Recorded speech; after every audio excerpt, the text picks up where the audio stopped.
I grew up in a very much migrant household where there were only two options, doctor or engineer. Today, I have the pleasure of introducing not just an incredible entrepreneur, but one of my closest friends, Nikhil Sreedhar. We've known each other for such a long time. And Sometimes when I'm procrastinating and I know I should be doing something, I'm like, man, what is Nikhil doing in this situation? I need to be better. From a middle-class household, Nikhil made his first major investment at just 15 years old. Here I am as a 15-year-old after school, went out, spoke to 3 different banks, sitting down with one of their financial planners, and they're pitching to me to put my money with them. And I remember I had my backpack and I had my little notepad and my pencil and everything. In this episode, Nikhil dives deep into the challenges of financial literacy and shares how his high school commerce teacher sparked his path towards finance. He was a teacher, came to school in a $400,000 Porsche, had a construction company on the side, had a security company on the side, and he basically said, I don't care about you kids. If you want to learn how to make money, I'll teach you how to do it in this class. Wow. You'll hear about the values he learned from his father. Growing up, Dad was one of the first people that I knew that had made the family buy into investment properties. And the unique wisdoms he's gained from years of managing wealth for top clients. They would invest after they made a lot of money in other avenues. So keep it for the next generations. They're not going to do stuff where you can do 2x or 3x on your money in 12 months, for example. Are you curious how the wealthy invest?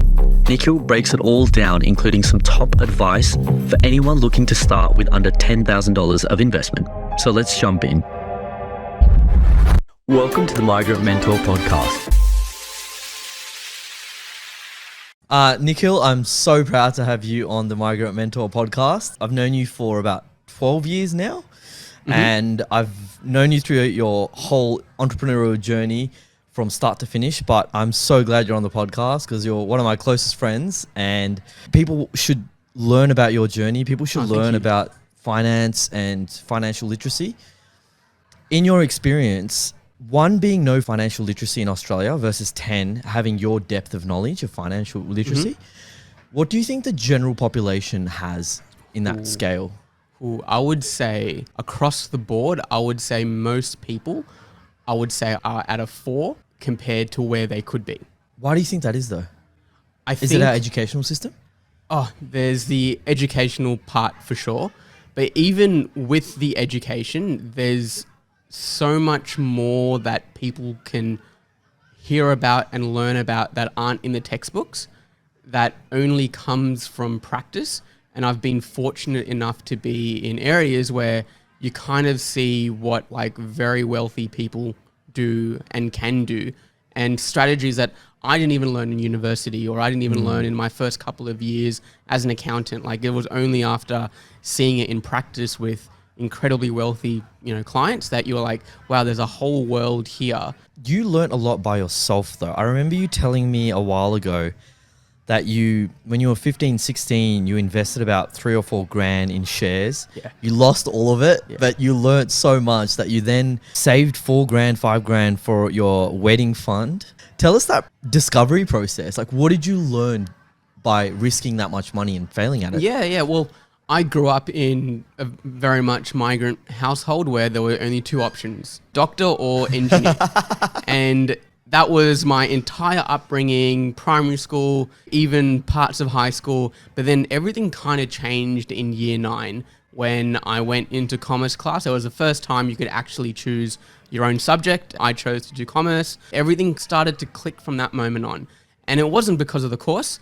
It was because there was a very good teacher that taught us. His name was Mr. Joseph, and I would say he's probably the reason that I went down this path in my career. What was interesting about his classes and his courses was he started, I remember it was like, I don't care about you kids. If you want to learn how to make money, I'll teach you how to do it in this class. Wow. Like he was a teacher, came to school in a $400,000 old school Ford, drove a Porsche, had a construction company on the side, had a security company on the side. And he basically said, this is one of the few jobs where I get 12 weeks off a year and I get to teach people how to make money. So that's when things started for me. And in his classes, we learnt about shares and share trading, and that's when I took the plunge and, whatever money I had at the time, I put it, 3K into a penny stock. And that was that story right there of getting into the markets for the first time in year 9 with real money. Was it the $400,000 car? Because you and I always talk about expensive cars and getting expensive cars one day.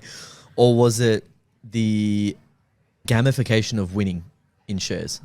I think it was the gamification of shares, because I remember when we were in that class, the ASX runs, I think they still run it now, but they run a share trading game. You can make an account, you get $50,000 worth of notional money.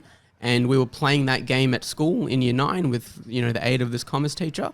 And that's how I got into the whole space. And I kind of saw my portfolio went from 50 grand to like 75 grand in 3 months. And I'm like, oh, this is kind of cool. But obviously it's easy to put bets on the market with fake money. But, when you have 3 grand worth of your own money, I spent a bit of time doing research that if I did it now, I'd know it was the wrong research. But that's how I lost all of it in penny stocks. I remember that game.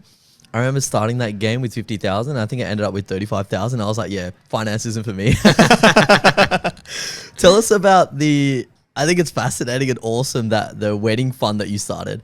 What was your goal and objective with that in the first place? Yeah, so it kind of evolved into a wedding fund. I used to do a bit of odd jobs here and there working at Macca's. I had some money on the side, and my perspective then was to go out and invest it, seeing that I could do some compound interest stuff. So here I am as a 15-year-old after school, went out, spoke to 3 different banks, sitting down with one of their financial planners, and they're pitching to me to put my money with them. It was 3 grand, not a lot of money. And I remember I had my backpack and I had my little notepad and my pencil and everything. And I'd be sitting in front of someone wearing a suit and tie. And I went to 3 different banks, didn't even tell my parents. Went in, made some bookings and said, I got some money, I want to invest it. And that's when what became the wedding fund started off. Philosophy from my parents was you go out, go and work and, make a bit of money, but don't spend it, like save it. If you need money for school, recess time or whatever, just take it from us. So that became bigger and bigger. And I think around uni days, I'm like, maybe I'll end up getting married 2 or 3 years after graduating. And I'm like, shit, these weddings are quite expensive. So that eventually became the wedding fund and just became bigger and bigger. Yeah, and I can see traits, the work ethic, the attention to detail when you're going to the banks with your little notepad.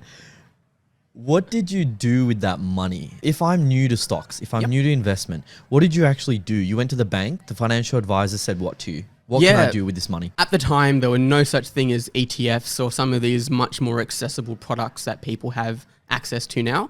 So back then, you kind of had to go to a bank and they would put together what would be called a wrap portfolio, and they would wrap mutual funds or managed funds into that portfolio. So I went to a bank. I remember the person's name still, but it was at NAB, and she put together this portfolio of like 7 different managed funds, and it was wrapped in an MLC Horizon 5 portfolio structure or whatever. And that was my portfolio, and we just put money into it every single month, and that just became bigger and bigger. Can people still do that now? Because there's so much access to technology and doing it yourself. What advice would you give someone that's going, okay, I've got a bit of money, I've got 6-7 grand, I want to put it in something and grow it to 20 grand in 5 years? What advice would you give in that scenario? If you don't have an interest in picking selective stocks or picking selective regions that you want to invest in, the very best bet that you can do is go to a big company like a Vanguard or a Beta Shares and just get the global share fund. You get a bit of everything, nice and easy, very vanilla, but it actually beats many stock pickers. Like, you can go toe to toe with some of the best fund managers in the country, and over the long term, they all lose against the index. Right, okay. So buying a portfolio of index investments where you've got a little bit of Apple, a little bit of everything in just one product, you will, over the long term, do much better than a very smart, super polished Wall Street investor who thinks that they know what they're doing, because it's very, very challenging to beat the market year on year over the very long term. And speaking of the market, you mentioned earlier that you learn a lot of your financial literacy working at Macquarie Bank, managing rich people's money. What takeaways did you take where you go, oh wow, I can't believe they're doing it this way? Because I remember you sharing some stories of how rich people move their money around and make more money for them. Yeah. What kind of things that did you learn from that you've adapted in your own financial strategies? A few things. So what I observed is that they would invest after they made a lot of money in other avenues. So they came to us and said, I've made 5, 10, 15, $20 million. Yep. Can you help me preserve it and keep it for the next generations? Be safe with the investments. They're not going to do stuff where you can do 2x or 3x on your money in 12 months, for example.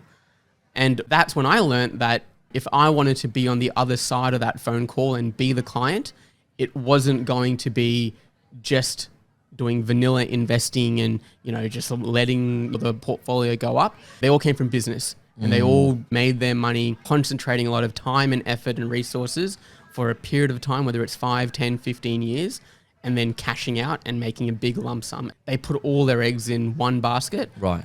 and grew that basket, and then they sold out, and then they came to us for like something nice and easy and passive. Right. Wow. We always say that rich people keep getting richer. And obviously the parents that are rich or they've made it instill such strong financial intelligence with the kids most of the time. Yeah. Most of the time. Is there anything that your parents taught you at that early age with money that you still carry on today? Yeah, a lot. I would say parents have done quite well for themselves, and I think a big part of that is dad's attitude to money. It's very fluid in the sense that money will come, money will go. It's not something to be like super attached to. Attached. Yeah, I was going to say attached. Emotionally attached as well. Yeah, emotionally attached to it or something like that. Growing up, Dad was one of the first people that I knew that had made the family buy into investment properties, and we were like 4 or 5 years into the country and just bought our own place, risking capital. And then also he's quite logical for a guy that's not from finance. He's in healthcare. He's very good at the numbers, very easy to see a good idea versus a bad idea. Yeah. So like I kind of observed that growing up, that he would do numbers relatively quickly and kind of go, oh, that's not a good investment. I observed that up until about year 9, year 10, when I started taking interest in markets and money and so forth. And then over time, I started teaching him.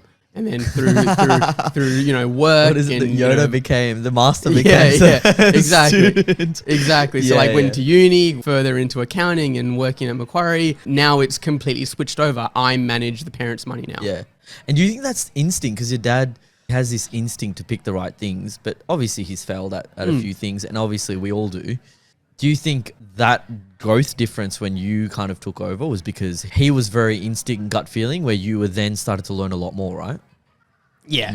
Going back at some of the properties that the family owns, they're not properties that I'd buy now after knowing what I know now. They worked, they did well out of them, but it's really interesting that when you're in the space, I've probably worked with over 500 families or seen how they manage their money, whether it be as an accountant, whether it be as a financial planner. These are clients that I directly dealt with, or there were clients that my colleagues dealt with. And you see and learn how different people of different levels of wealth manage their money. And there's like lots of ways to make money. Yeah. We've known each other for such a long time. There was times over the years where Saturday morning at 2 a.m. in the morning, we'd be in the office working on our own businesses. Those are some great times. But you've always had this ridiculous work ethic. And sometimes when I'm procrastinating and I know I should be doing something, I'm like, man, what is Nikhil doing in this situation? I need to be better.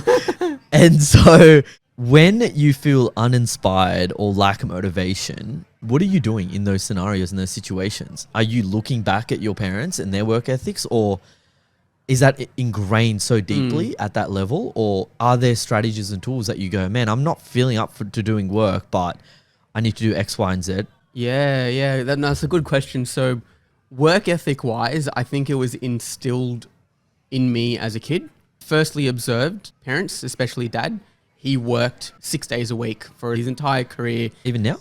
I think till about 2 years ago. Yeah. But also as a kid, I never had a night off. I was always in something. So whether it was tutoring, very much a migrant thing. Kumon?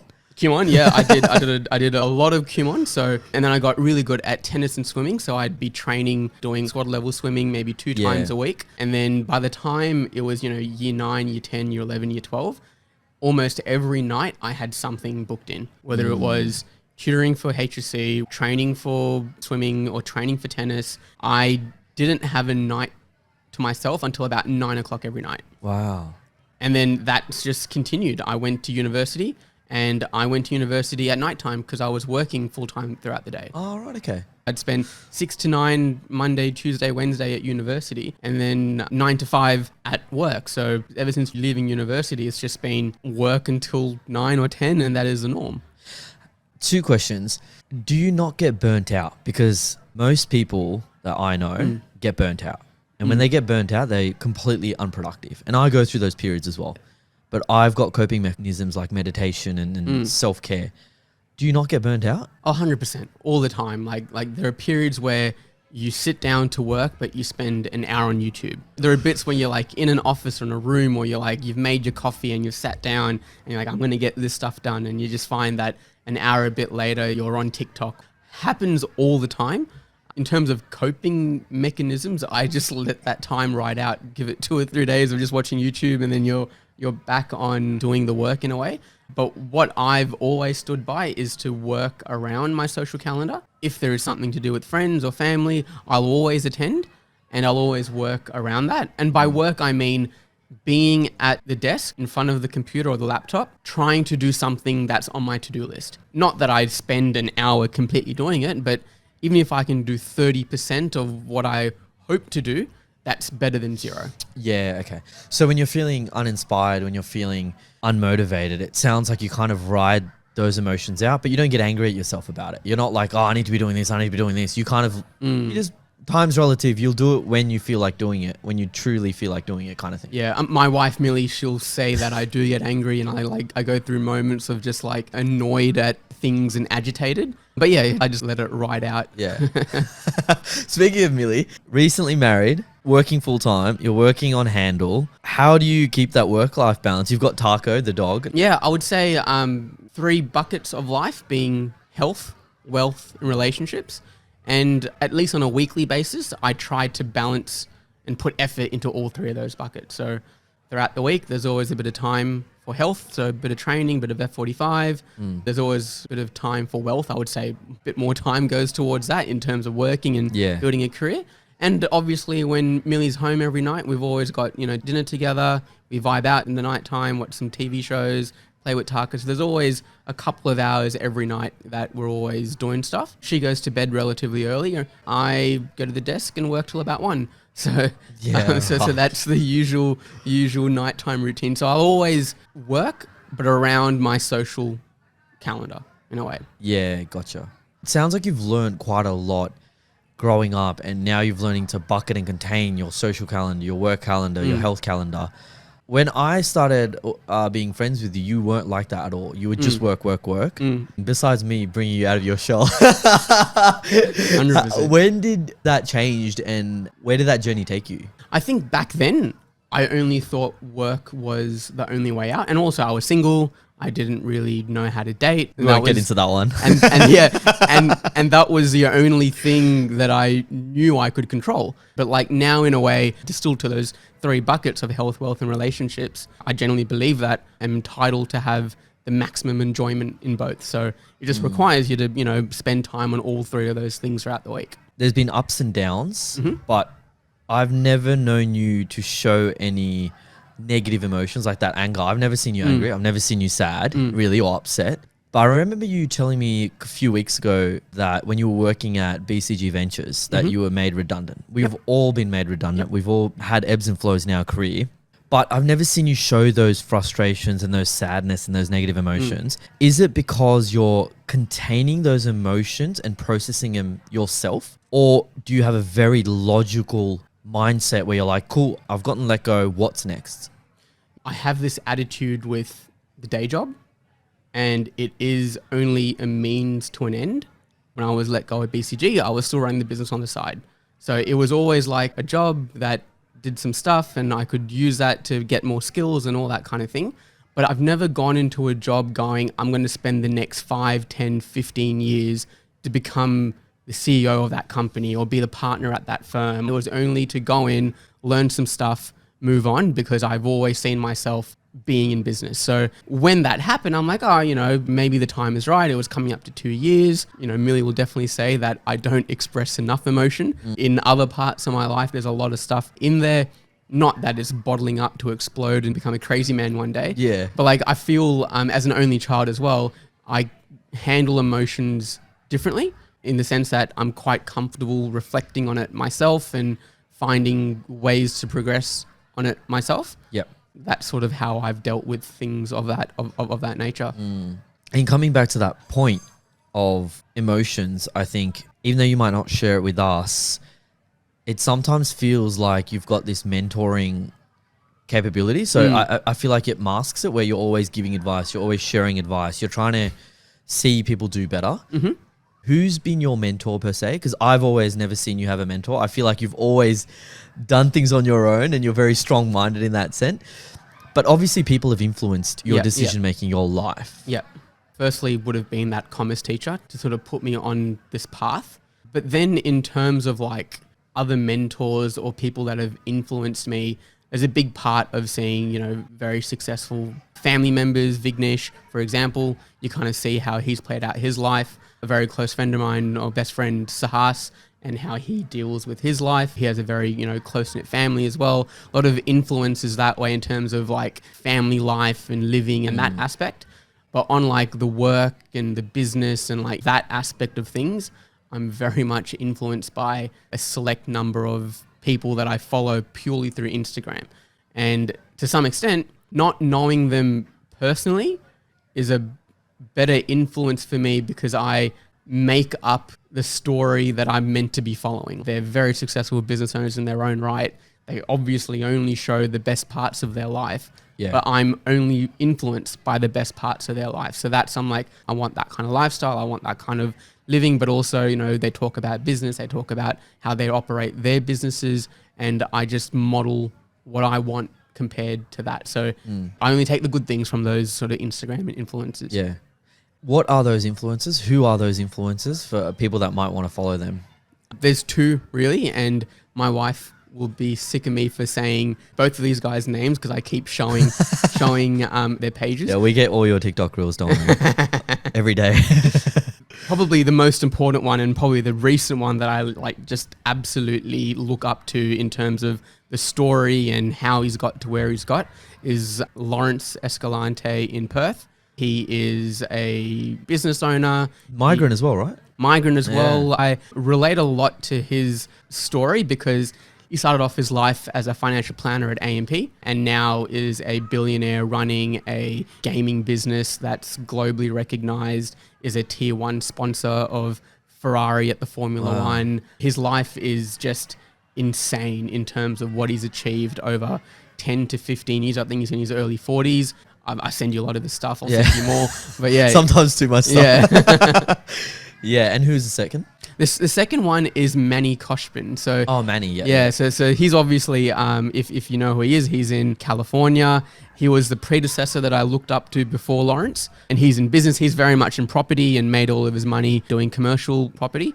Between both of these guys, what attracts me to both of them is that they have a fantastic car collection as well. So I very much relate to that and very much relate to how they did it and what they spend their money on, which is cars. So I see a lot of alignment there and wanting to achieve that similar level of lifestyle and success. Is it easier to make money in America versus it is in Australia? Sheer because of the population and the market sizes of things? Raising capital is very hard in Australia. Yeah. But in terms of making money, there's globalization that has taken place, but still it feels like it's easier to make money in America versus Australia. Yeah. And the main reason for that is we are, in a way, a who cares market. We're 25, 27 million people. If you think about a business or a startup, unless you are purely tech focused, like you are a Canva or an Atlassian, where there's no regulatory borders to setting up a new market and entering a new market, there's no issues starting your business here. You look at Atlassian, they went to list on the US to get more capital. You look at the American market, you start off in one town, the incremental effort to go to the next state or the next major city. There's no changes in regulation. There's no changes in doing business in another way. You just set up a new market. And I'm saying this from a perspective of the businesses that I've done, which are very regulatory heavy, like financial services or property or healthcare recruitment. It requires a bit of legislative hurdles before you can enter a new market. Australia is very hard to build a tech startup or a fintech startup, which is sort of the perspective that I'm kind of coming from, is because we have a small market, lots of talent, lots of smarts, and we're all chasing the same customer. And it's very hard for us to go to Asia. Like, you just have to basically start a brand new business and all the new regulation involved for you to incrementally go from here and start selling your widget in Singapore. You can't just go across the border and do it. Yeah, that's interesting, because I've always wondered, obviously America's the startup capital of the world, and that's what the American dream is. Mm-hmm. There's obviously money everywhere. Singapore's a big market, and it feels like people are building businesses. India's a massive market now. Yeah. But it's rare, like you said, to see an Australian company to be at a global scale. There's not many that we can talk about. Yeah, 100%. I want to touch on 3 more subjects: financial advice, entrepreneurship and risk taking, and then what you're doing now. Yep.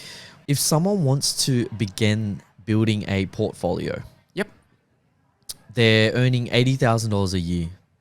What advice, what's tips or tricks that you would give them in Australia to start building more wealth than the regular person? Yeah, sure. So I think it comes down to 2 things. The first one is the time that you spend invested. So the longer you're invested, the bigger your outcome is after compound interest. Compound, okay. Yeah. If you look at the numbers, it's how long you're invested in the market, whether it be stocks or property or whatever your asset class is, versus timing the market, which is like people that want to go and buy, CommBank or Amazon shares when it's low and then sell it when it's high and, keep doing that or trading that. It's about time in the market versus timing the market. So don't think, just get started. Just execute, because if you put in $100 and you lose all of it, at least you're learning and you're in the market for it, right? Exactly. And that's another aspect. Like, when you're starting out, you have very little to lose. The other great thing about starting off fresh is that you have access to go and borrow to invest, especially if you're buying property. Just explain that for people that might not understand. Yeah. so like, leverage is like the hidden way to outperform Warren Buffett. Warren Buffett, I think, he generates 18 or 20% compound interest per annum on his investment portfolio of his billions of dollars, right? Right. But if you go and borrow to invest and that asset goes up by 5%, you've basically beaten Warren Buffett's investment. So if I had $100, yep. So you have $100. where would I put that money? And you go and borrow $400. So all up, you have $500, Which we can do through our current banks. Which you can do through margin lending products. Marginal lending products. Yeah, but like, let's say if we take it a step back and do that scenario for property, right? So let's say you've saved up $100,000 and you go and put it as a deposit and you go and borrow $400,000. You now have a $500,000 property, which you've gone out and purchased. Yep. Right? If that property goes up by 5% in the year, right? Right. So okay. that property is now gone from $500,000 to $525,000, right? And you've probably paid down the loan a little bit more. But even regardless of that, so let's just say you still have your $100,000 as a deposit and a $400K loan, and the property has gone up to $525,000. Assuming that the rent covers the interest, but your $100K deposit has now ballooned to $125,000. Right. Okay. So for when the asset does a 5% return and you've only borrowed, a portion of it and you've only put down money for a little bit of it, your investment has gone up 25%. Right. Wow. And that's the benefit of leverage, because you're using someone else's money to invest in something, but you get the entire upside to yourself. In that scenario, most people understand because it's property, and that completely makes sense. But you can do that with other things, like what? You can do that with shares. The only difference is people are scared to do that with shares. And I work with very wealthy clients. Yeah. Not many even had margin lending portfolios. Only like the really aggressive ones would go and get these financial products where you can borrow to invest in the stock market. A lot of people at all levels of wealth aren't comfortable borrowing $500,000 to buy a $500,000 share portfolio, but will happily borrow $500,000 to buy a house. Yeah, okay. But the financials are kind of the same. There you get a rental return, you get a dividend return. The thing appreciates 7% a year over the long term. That happens in both property and in, the ASX 200 index. Similar dynamics, similar ability. You can put down 20% and borrow the remaining 80%. You can do that for both shares and property. It's a great way to get started and still have leverage as well. And so are you saying that the person that's never invested in shares look into marginal or just play in the stock market originally, right? I mean, if you were net new and doing it, you probably wouldn't, because again, it's that financial thing of borrowing to invest in something that you can't touch. And I think that is the hurdle that first-time investors struggle to get over, or even seasoned investors struggle to get over. Yeah. No matter, it's very easy to borrow money for a car because you can see it. It's very easy to borrow money and get a house because you can see it and use it.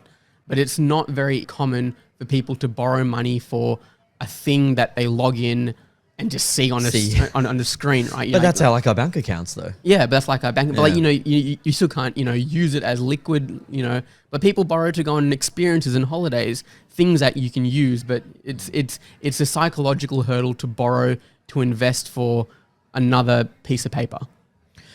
What's some of your biggest mistakes that you've made in the financial game that other people, it would be great for other people to know about and be aware about?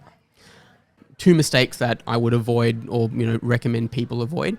Number 1 is buying apartments, especially for investments, obviously. Yeah, for investments. Obviously, if you want to live in it and it's a place that you need to be. But if you're borrowing to grow a portfolio, apartments just don't grow as quickly as a brick and tile home. Is that because, and I think you've mentioned this to me last time, if I'm investing in an apartment, technically I don't own the land itself, and it's more about owning the land versus there's another 50 apartments that are also there. Exactly. So typically apartments are in an area where the neighboring block can be knocked down and built into more apartments. So supply is the biggest constraint on capital growth. So if it's easy for supply to come into a suburb or an area, it's going to hinder the capital growth of the existing dwellings. So if you buy an apartment, it's very likely the house across the road will have the zoning to be knocked down and put another apartment block. So it's very easy for supply to come in. And property is a game of supply and demand. So lower the supply, higher the gains. Higher the supply, lower the gains. So the first one is, avoiding to buy apartments as an investment strategy.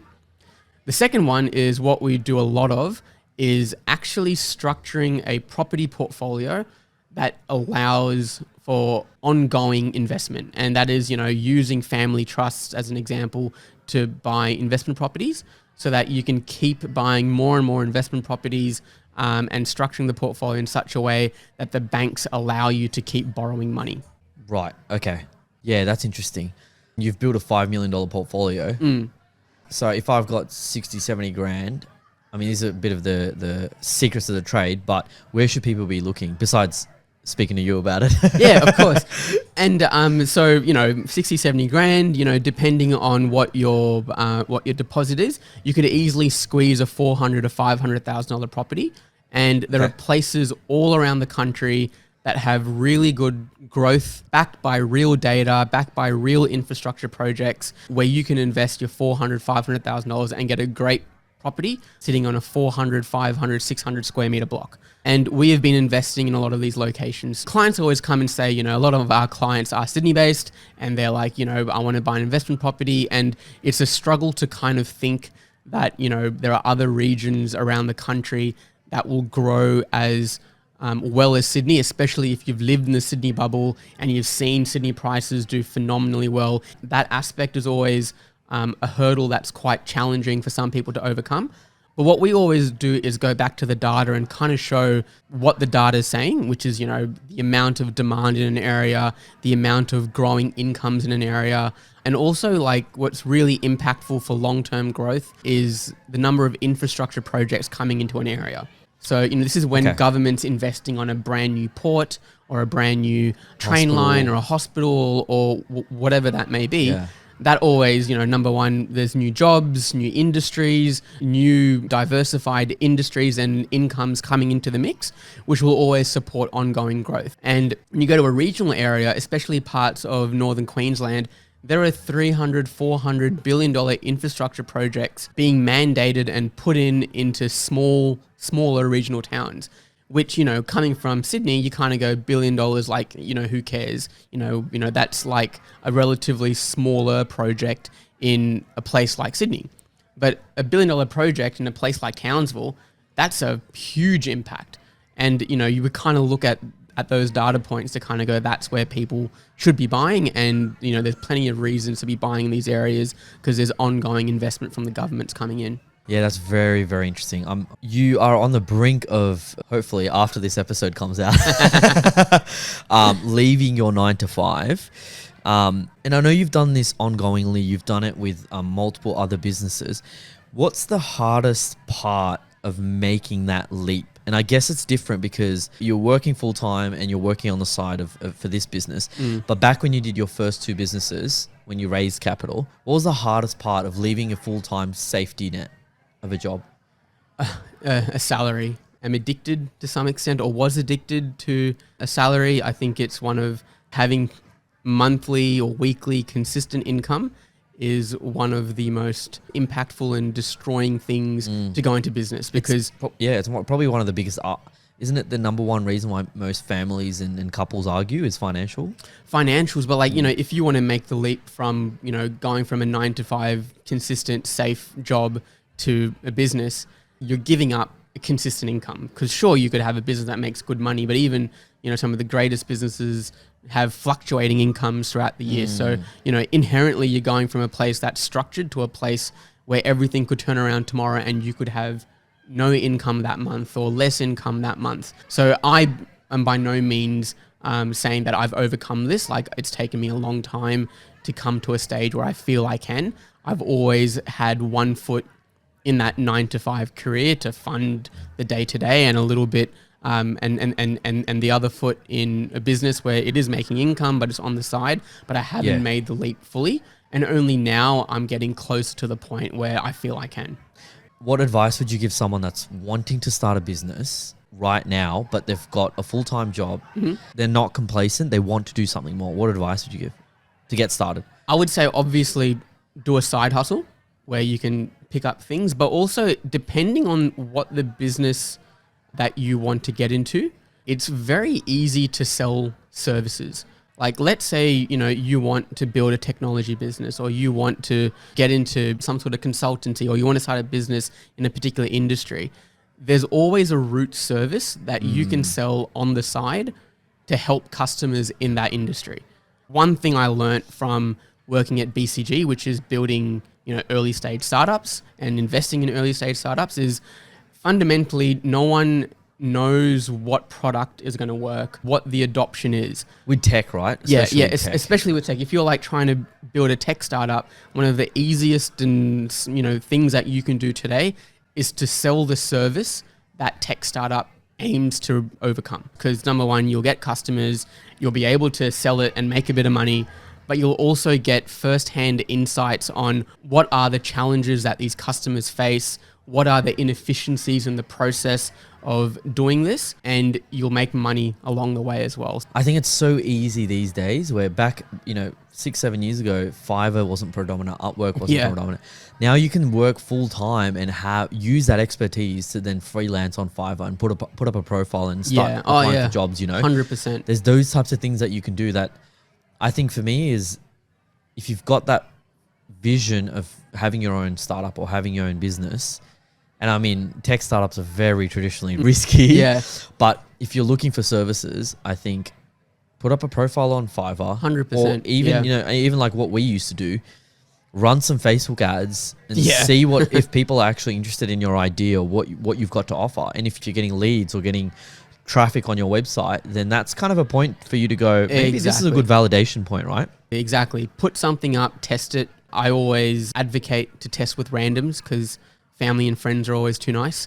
Randoms will genuinely tell you whether or not they like it, and you could perceive that test through, people coming through to your webpage or liking your post, that's always an indication of traction to some extent. In terms of your relationships around business networks, how did you build your business network? We always talk about networking is such a powerful tool because that's how you can grow sales, you can grow partnerships, you can grow your product. Most of the businesses that I've seen you've kind of been a lone wolf in that. I would still say I'm still a bit of a lone wolf. I could be networking more. I could be meeting more people more. I'm inherently a little bit of a shy person. So it's not that, I've got like seasoned people that I can call upon for questions and stuff like that. I'm still a bit of a lone wolf in that respect. If anything, I need to learn more in that space. Again, I go back to the people that have influenced me being those Instagram people. I spend a lot of time on Instagram. You just see a lot of stuff in the industry that you're in, and you're like, if someone else is doing it, you can figure out your own way to do it as well. Yeah. I feel like having those friends that are entrepreneurial, but you spend a lot of your time and energy socializing with those friends that are going to elevate you or 100%. give you some sort of value. And that's why we're friends as well. Yeah, 100%. I think that's probably a big one. And I think a lot of people have, it's great to have, friends that you can talk crap with or talk shit with. Yeah. But I've always found that I get a lot more value and my conversations are a lot more interesting, right? And I feel like it's same with you and your family as well. 100%. Like even our group chats, our regular day-to-day stuff, I don't think in the salt and peppering of all those random reels and stuff, there's always a bit of value in the day-to-day conversations that we have. That's always uplifting. That's always not necessarily always business related, but it's always like, how do we make each other better? And I feel, we're in multiple group chats. There's always one aspect of that in our day-to-day conversation. And when we do catch up or we catch up in broader things, there's always shit talk, but then there's always genuine uplifting talk as well. Now, I'm so excited to learn more about Handle. Tell me a little bit more about Handle. How did you even come up with the idea? And this one you're not doing by yourself. You've got a business partner. So how did you initially come up with the idea? Because I remember you had you started off with a Google Chrome app that helped, was it score really good properties? And I thought that was a great idea. I thought that was the business. Well, tell us a little bit about that app, because it still runs and it still works. It's a great little tool. So again, going back to that previous thing about, both me and AJ, who, we run Handle Properties together, we've both come from tech backgrounds and finance backgrounds, and we kind of came together a few years ago, like, let's build a cool tech startup. And we tried some random crap, like there was like some weird stuff that we conceived and went to market, made websites and try to get traction. What type of things did you try? Oh, there's one thing that really embarrasses us that we even thought about it. It was a home loan origination business. Okay. Where you'd go out and you'd get a home loan and you would get carbon credits. Okay. I don't even know what I'm talking about, because it was some weird convoluted mix of trying to build carbon and that green concept back when it was a thing about 2 years ago, the whole thing about carbon credits and stuff, and bring it with finance, because I was reading some stuff at the time that finance and carbon is going to be the next big interjection. And even I can't even explain it. That's how weird that concept was. If you can't explain it, then it's not the best idea. It was the most embarrassing thing that we even did. We even knocked on VC doors, and I can't even believe that, there are some pretty prominent VC people that saw that pitch deck. It was quite a horrible thing. But that was an embarrassing emotion, though. You feel we're laughing about it now. Yeah. Exactly. But you still gave it a go. You still took a leap of trying to come up with ideas. Yeah, and then we also we did a lending business in India. So we did microfinance, and this was pretty cool. We actually set up a business, set up an entity in India, got the licensing in India, and we were lending our own money to randoms on the internet in India. And own money to randoms on? Yeah. So microlending, we were lending the equivalent of $5, $10, $15, $20 Right. And okay. it was like, we'll lend it to you today, you pay us back in a week, and we had a system. And unfortunately, the regulation around that changed where you couldn't do that anymore in India through an international company. But that business was there for about 5 or 6 months. But again, both me and AJ were trying to find a business that was scalable and tech related. Yeah. And we tried a bunch of random stuff and nothing really clicked. But both of us were investing and developing properties on the side for fun.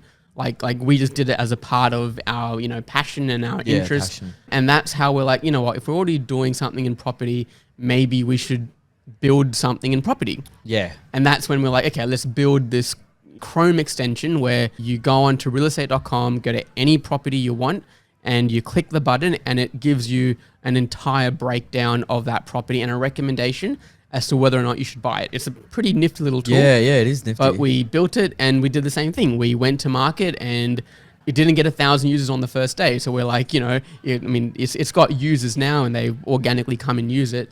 But it wasn't a venture scale product still. It was just a really cool tool that people use. It wasn't a business. It was just a really cool tool. And then that's when things started to click that, hey, if we want to build, especially in this country, if we want to build some really cool tech product, let's sell the service first, learn what's involved in that service, learn all the inefficiencies in that service, and learn all the, the dreams, wants, desires and fears that customers have in that service. So we established a buyer's agency at the beginning of last year. Yeah.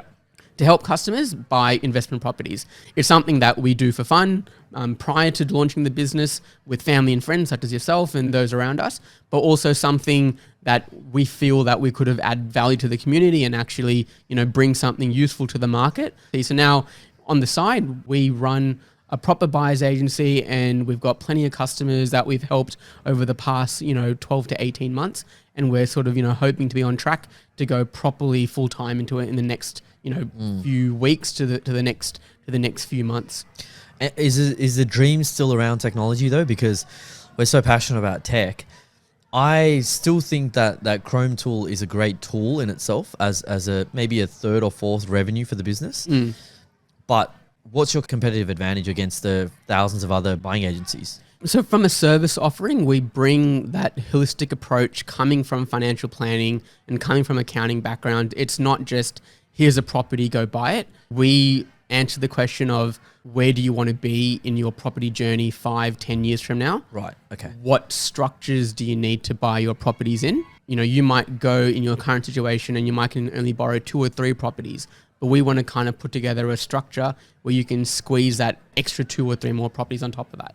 And you can. There are ways in which how you can do it. So we bring that edge to the program or to our agency. But the end goal is also, to learn as much as we can. And in 3, 4, 5 years, use this business and use this opportunity and learnings from this business to go and build a really cool product in this space. Like we don't know what it is.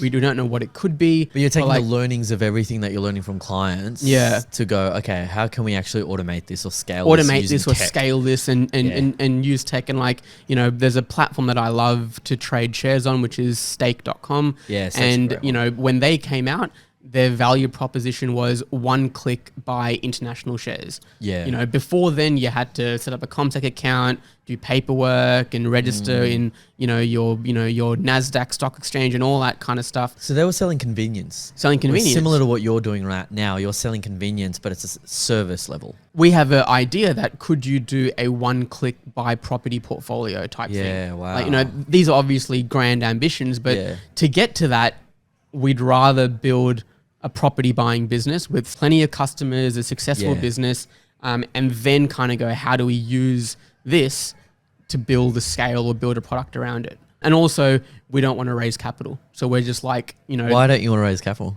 Because that deck should just have AI written all over it. Yeah. Raise a couple of mil with just exactly. Yeah, exactly. And we've tried to raise capital. It's quite difficult in this country. You go and you ask and you do what you need to do, but you don't get anything meaningful in terms of being able to hire a proper team and the runway to build something meaningful. And a big part of that makes complete sense because we're in a small, untested market. there are not many opportunities to win. So VCs are also very risk averse as compared to other markets where there's lots of opportunities to win. So when you have a business that's financial services orientated, you can only operate in this country. You can't just start going, oh, tomorrow we're going to sell this in Europe, we're going to sell this in America. So, VCs are inherently risk averse, and they want to see runs on the board, and, you get diluted because of that risk averseness, and you don't get a lot of money. Like, as a seed round, you might get 500, 800, $1 million. That doesn't go super far because you'll be looking to, this is my perspective at least, you'll be out asking for money again in 6 months, especially in the fintech space. And I have a lot of biases in this particular part of fundraising, and both me and Asia are kind of similar. We would just prefer to build a really good, profitable business with clients that love what we do. It's a service-led business. It's a business that we can actually scale and build processes around and have people run for us. And there's absolutely nothing wrong running a very successful service-based business. But then could you then raise your own $500,000 or your own $1 million, park it over the next 5 years and then go at it and build your own tech product that way? And that's kind of the route that we're kind of going on. Okay. So basically it's slightly more safer route, but it's also a lot of validation because a buyer's agency already exists. Well, the business exists, but in terms of building a tech product around property, we know the full experience that customers go through. Yes. So we know but you need that data to build a tech product around, right? Correct. Yeah. Correct. Like if we went straight up, we're going to build this one-click buy property platform. Like it's untested. We don't know what clients really want. We don't really know what challenges they go through. We don't know what that service offering needs to be. And if we just, interviewed 50 people and started to build something, it probably wouldn't have been appropriate or probably wouldn't have been as impactful. And whatever money we raised to do that wouldn't have gone the way to allow us to, have that experience and build something, meaningful for that particular product. But this way we'll build a proper business and use that to fuel the growth for something else. Yeah. Okay. Awesome. Nikhil, it's been an absolute pleasure to have you on the podcast.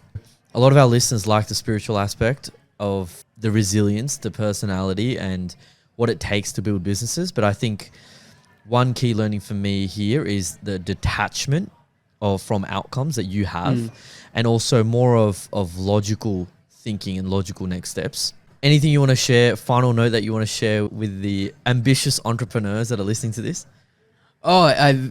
On that spirituality point, because you did mention a couple of days ago that, there's a lot of, you may not have anything spiritual to add, but I kind of do. Okay, here we go. Okay, go on. So this is like a way of thinking that kind of works in my head, in the sense that what is the reality that you perceive? The fact that we're in this room and all this stuff, we don't know whether it's there or not until the neurons in your brain fire to say that we're in this room, here's a microphone, we're having a chat, I'm hearing this. It's because neurons are firing. So reality only occurs the moment those neurons fire. Until then, nothing is real. Yeah. Like you don't know what's happening 5 streets away right now. So my spiritual taking on this is that these neurons are in my brain and they're firing to have this reality around me. So this reality must be for my benefit. Like why would my brain perceive all the senses that are coming to it for something that's not for my benefit? So one thing that I generally believe in. Yeah. And a lot of people say vibrations. Or like, I don't know what it vibrations, is. Or the universe, when they say the universe has got their plan. Yeah. Or you're saying that things that are in your vicinity, the conversations, anything that's in your vicinity is happening for you. For me. And like my logical take on it is, why would my neurons fire for anything negative? Yeah, that's interesting. Because it's my brain. Like why would it inherently want to do something to this body that's negative? But our brains we do think negatively though. Yeah, I mean, there's a whole aspect to this that's like obviously there are, But it's an interesting take. It's a take on how I'm like, why would my brain do anything negative? So everything around me must be for the benefit of me. Yeah, interesting. That is spiritual. Yeah, okay. We'll call it on social. Nikhil, it's been absolutely amazing. I can't wait to share this with all our friends because it feels very personal. No, I'm pretty keen. Thanks for coming on the podcast. Yeah, thank you so much for having me, and all the best for the future episodes. Awesome. Thanks.